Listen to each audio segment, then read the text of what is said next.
کھلنے والا دروازہ بند کیا اور پھر قدرے تذبذب سے پچھلی گلی کے دروازے کو دیکھا۔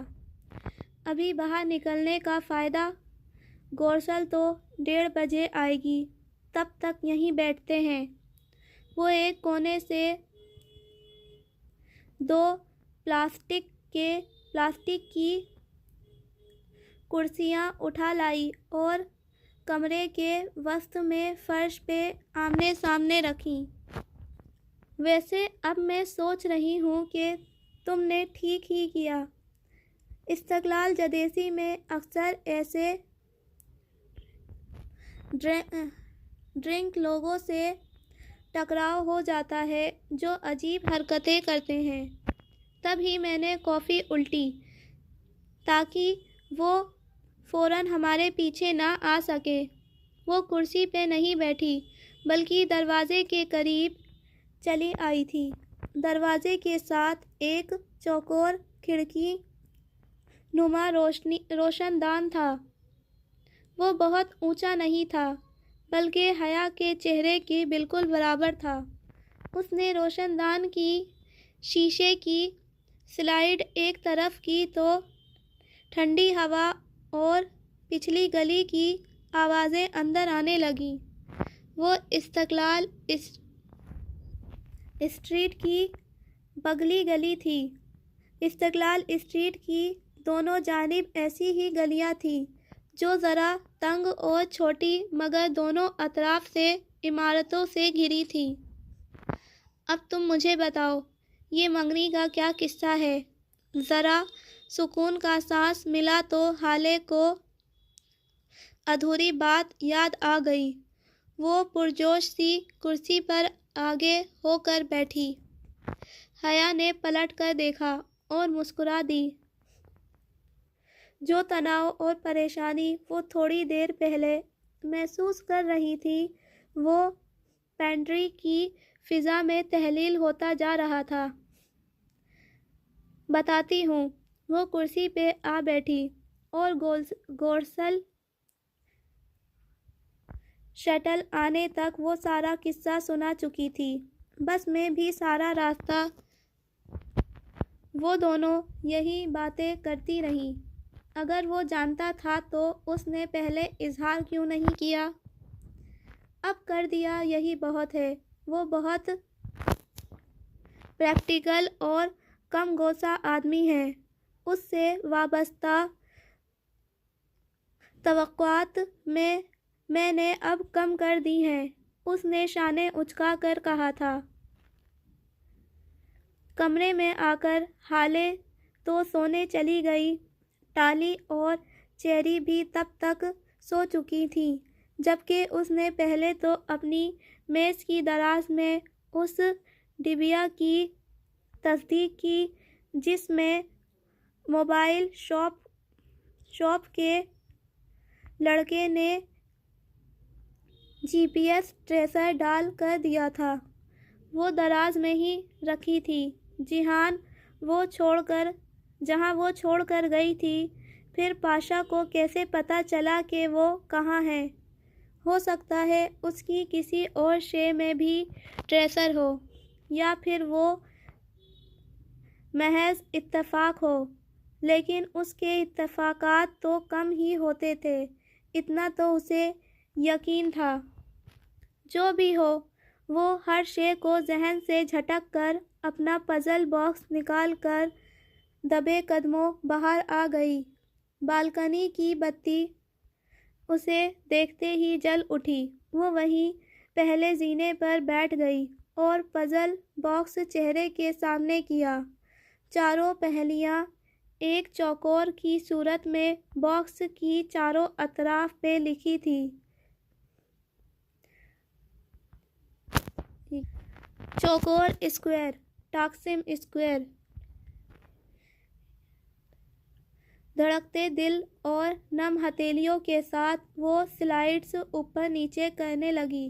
ٹاکسم کا آخری حرف M جیسے ہی جگہ پہ آیا، کلک کی آواز کے ساتھ باکس کی دراز اسپرنگ کی طرح باہر نکلی۔ وہ بنا پلک جھپکے بے یقینی سے باکس کے اندر دیکھ رہی تھی۔ اس نے میجر احمد کا پزل حل کر لیا تھا۔ وہ باکس کھول چکی تھی۔ دراز میں ایک سفید مستطیل کاغذ رکھا تھا۔ وہ کاغذ پوری دراز پہ فٹ آ رہا تھا۔ اس نے 2 انگلیوں سے پکڑ کر کاغذ باہر نکالا۔ بالکنی کی مدھم روشنی میں وہ کاغذ پہ لکھی تحریر بنا کسی دقت کے پڑھ سکتی تھی۔ 2 full stops under the key۔ چابی کے نیچے 2 فل اسٹاپ۔ اس نے بے یقینی سے وہ سطر پڑھی جو کاغذ کے اوپری حصے پہ لکھی تھی۔ کیا یہ کوئی مذاق تھا؟ اپریل فول! اس کاغذ کے ٹکڑے کے لیے اس نے اتنی محنت کی۔ کاغذ کے چاروں کونوں میں چھوٹا چھوٹا سا 6 کا ہندسہ بھی لکھا تھا۔ اس نے کاغذ پلٹا۔ اس کی پشت پہ بالکل وسط میں ایک بارکوڈ چھپا تھا۔ موٹی پتلی 1 انچ کی لکیر اور ان کے نیچے ایک سیریل نمبر۔ شیمپوز، لوشن اور انگنت دوسری اشیاء کے لفافوں اور ڈبوں کے کونوں میں اکثر ایسے ہی بارکوڈ چھپے ہوتے ہیں۔ اس بارکوڈ کا وہ کیا کرے گی؟ مگر نہیں، باکس میں کچھ اور بھی تھا۔ دراز کی زمین سے ایک لوہے کی لمبی اور عجیب وضع کی چابی چپکی تھی۔ اس نے 2 انگلیوں سے چابی کو کھینچا تو وہ جو گوند کے محض ایک قطرے سے چپکائی گئی تھی اکھڑ کر حیا کے ہاتھ میں آ گئی۔ حیا نے دیکھا چابی کے نیچے موجود لکڑی پہ 2 موٹے موٹے نقطے لگے تھے اور ان کے درمیان لکھا تھا ایمینٹ۔ پھر کوئی پزل، پھر پہیلیاں۔ چابی تلے 2 فل اسٹاپ۔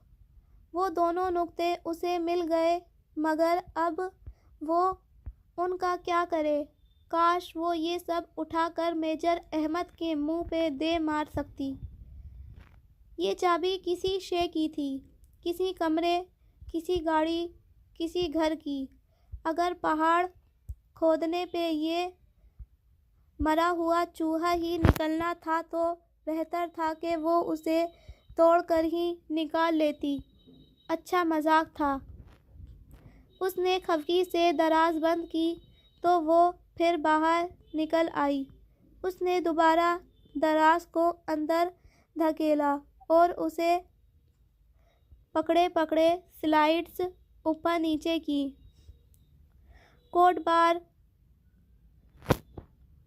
کا سا حروف لفظ بگڑ گیا۔ باکس پھر سے لاک ہو گیا۔ اس نے ہاتھ ہٹایا تو دراز باہر نہیں آئی۔ واپس بستر پہ لیٹتے ہوئے وہ بے حد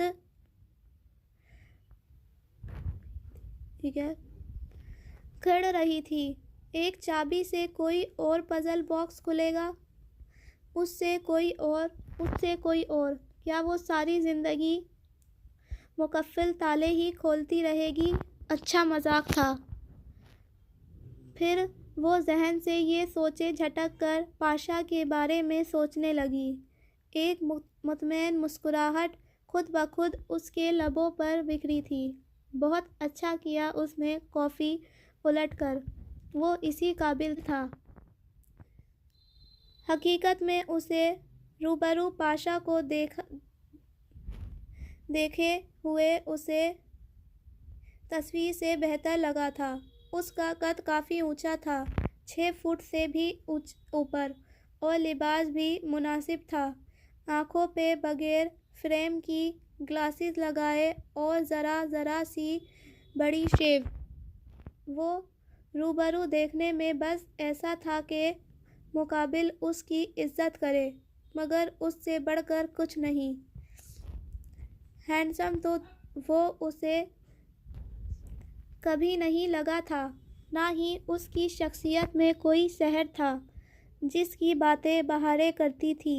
وہ دیکھنے میں بس درمیانے درجے کا آدمی لگتا تھا، یا شاید استقلال اسٹریٹ میں چہل قدمی کرنے کے لیے اس نے خود کو ایک عام آدمی کی طرح ڈریس اپ کر کے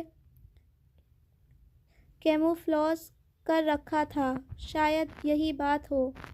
وہ انہی سوچوں میں گھری کب نیند کے سمندر میں ڈوب گئی، اسے علم ہی نہ ہو سکا۔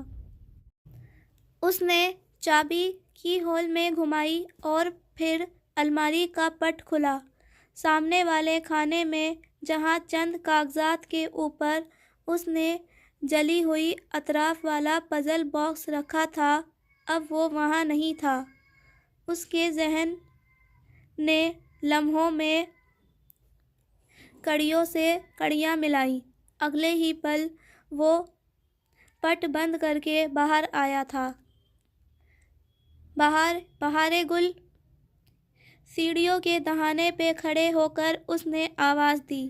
بہاریں کافی دنوں سے اس آواز کی منتظر تھی، مگر عبدالرحمن کو اپنی مصروفیت میں الماری کھولنے کا موقع شاید آج ملا تھا، اس لیے اب آواز سن کر وہ جو ٹی وی کے سامنے بیٹھی تھی تاباداری سے اٹھی اور سر جھکائے مؤدب انداز میں سیڑھیاں چڑھنے لگی۔ تیسری منزل کے دہانے پہ پہنچ کر اس نے جھکا سر اٹھایا۔ وہ اس کے سامنے کھڑا تھا۔ وہ ابھی ہوٹل سے آیا تھا، سو ٹائی کی نوٹ ڈھیلی کیے کوٹ کے بغیر تھا۔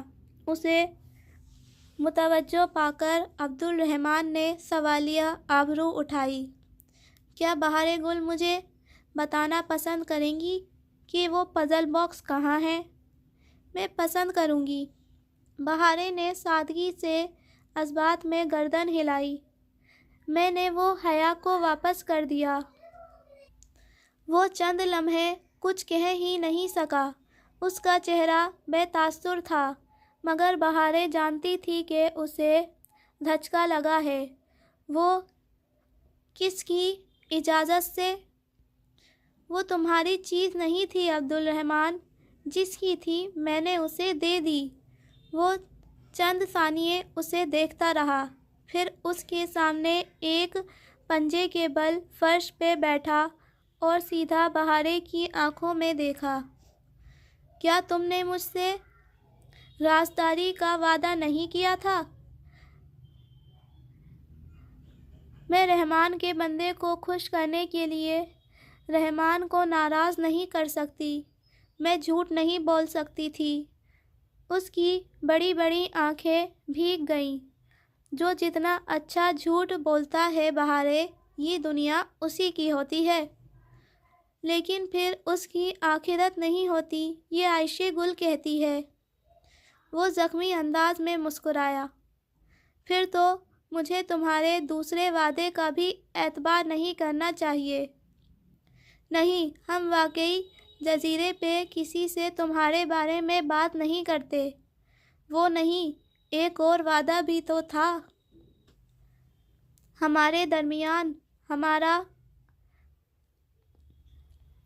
Little secret. بہاریں کے کندھوں پہ ایک دم بہت بھاری بوجھ سا آ گرا۔ اس نے اداسی سے عبدالرحمن کو دیکھا، جو منتظر سا اسے ہی دیکھ رہا تھا۔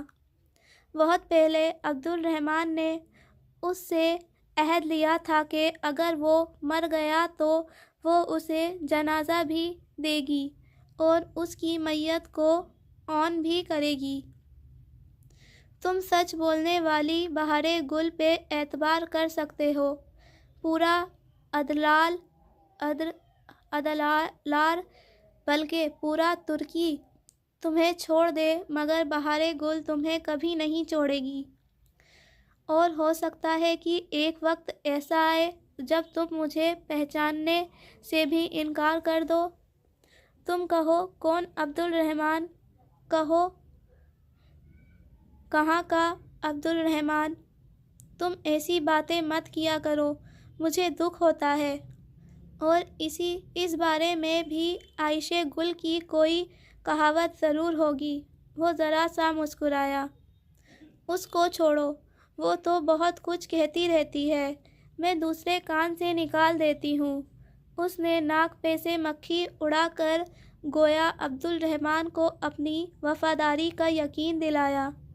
وہ تو مجھ سے اتنی خفا ہوئی تھی کہ میں نے تم سے شادی کی بات کیوں کی، لہٰذا بھر کو رک کر بہار ذرا تشوش سے بولی، تم مجھ سے شادی کرو گے عبدالرحمن؟ ساتھ ہی اس نے گردن موڑ کر ارد گرد دیکھ بھی لیا۔ عائشہ قریب میں کہیں نہیں تھی۔ وہ دھیرے سے ہنس دیا۔ مگر میں تمہاری نئی دوست میں دلچسپی رکھتا ہوں۔ وہ تم سے شادی کیوں کرے گی؟ وہ اپنے کزن کو پسند کرتی ہے اور اس کا کزن بہت ہینڈسم ہے۔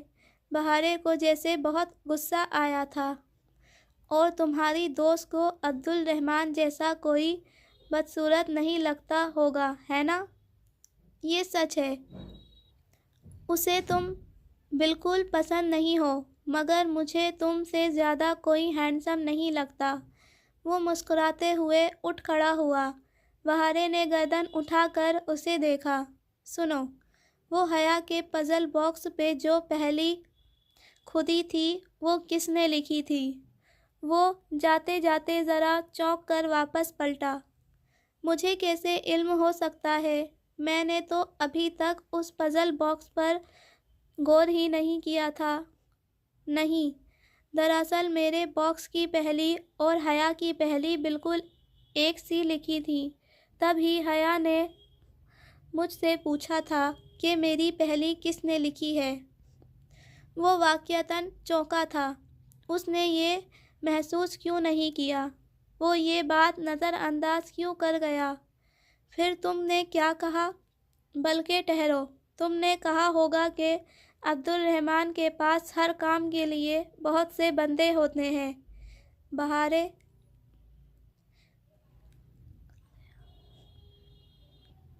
کا منہ کھل گیا۔ تمہیں کیسے پتا؟ بہار گل، میں تمہاری سوچ سے بھی زیادہ اچھے طریقے سے تمہیں جانتا ہوں۔ وہ کہہ کر رکا نہیں۔ بہار نے آزردگی سے اسے جاتے دیکھا۔ وہ اس سے خفا تھا، وہ جانتی تھی، مگر عائشہ کہتی تھی بندہ خفا ہو جائے خیر ہے، بس رحمان خفا نہیں ہو۔ اف، اس نے سر جھٹکا۔ عائشہ گل کی کہاوتیں